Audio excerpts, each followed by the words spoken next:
ॐ श्रीशुक उवाच एवं व्यवसितो बुद्ध्या समाधाय मनोहृदि जजाप परमं जाप्यं प्राग्जन्मन्यनुशिक्षितम्। गजेन्द्र उवाच ॐ नमो भगवते तस्मै यत एतच्चिदात्मकम् पुरुषायादिबीजाय परेशाय विधीमहि यस्मिन्निदं यतश्चेदं येनेदं य इदं स्वयं योऽस्मात् परस्माच्च परस्तं प्रपद्ये स्वयंभुवम् यः स्वात्मनीदं निजमाययार्पितं क्वचिद्विभातं क्वच तत्तिरोहितम् अवेतदृक्साक्षुभयं तदीक्षते स आत्ममूलोऽवतु मां परात्परः कालेन पञ्चत्वमितेषु कृत्स्नसु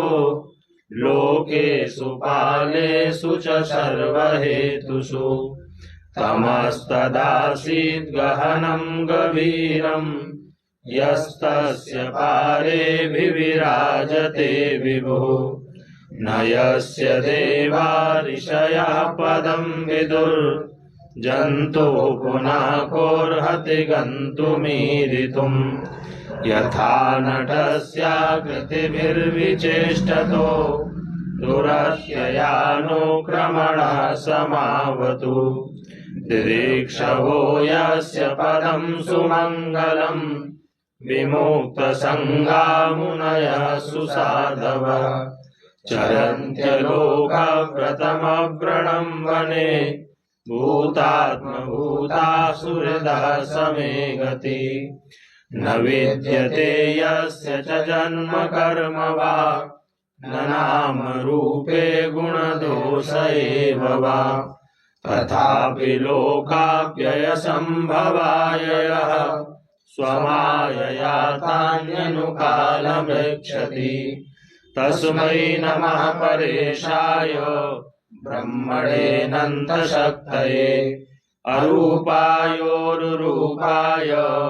नमः आश्चर्यकर्मणे नमः आत्मप्रदीपाय साक्षिणे परमात्मने नमो गिरां विदूराय मनसश्चेतसामपि सत्त्वेन प्रतिलभ्याय नैष्कर्मेण विपश्चिता नमः कैवल्यनाथाय निर्वाणसुखसंविदे नमः शान्ताय घोराय मूढाय गुणधर्मिणे निर्विशेषाय साम्याय नमो ज्ञानघनाय च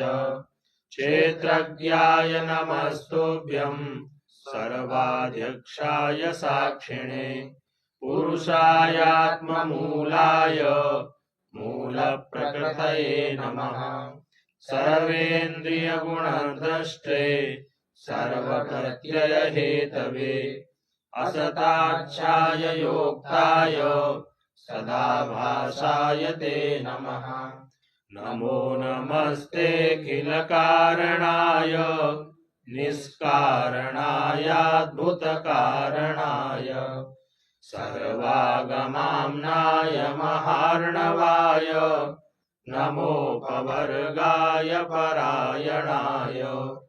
गुणारणेक्षन्नचिदूष्मपाय क्षोभविस्फूर्जितमानसाय नैषर्म्यभावेन विवर्जितागम स्वयं प्रकाशाय नमस्करोमि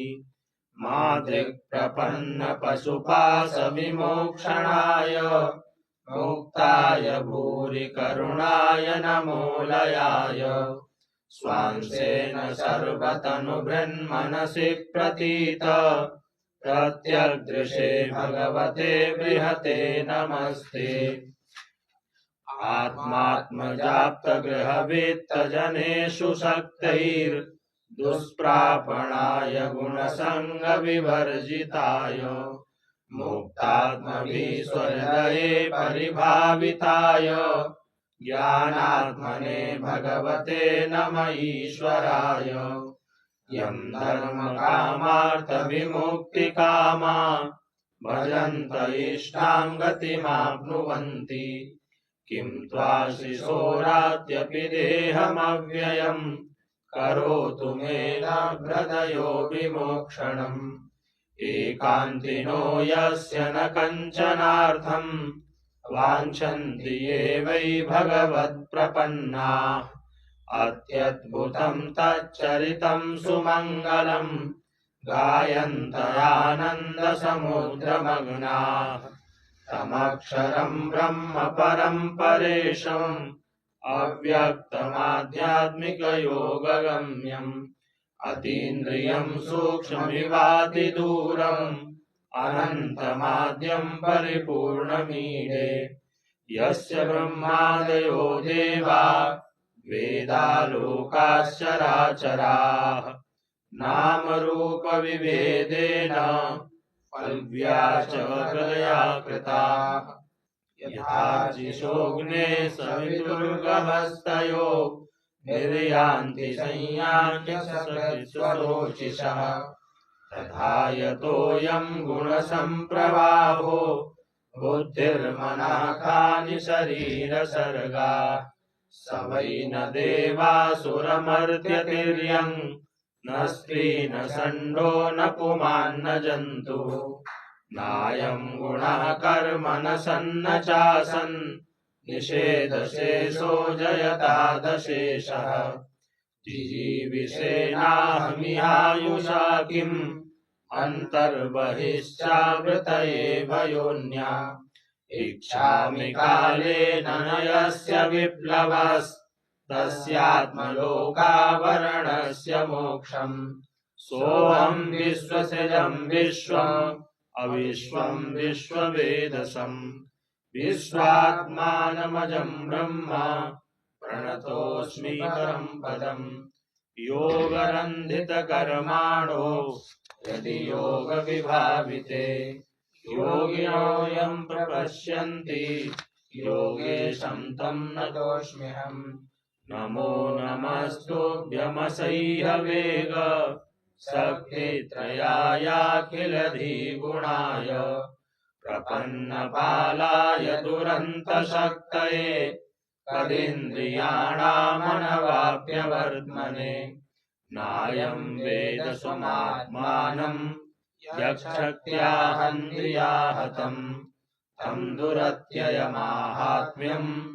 भगवन्तमितोऽस्म्यहम् श्रीशुक उवाच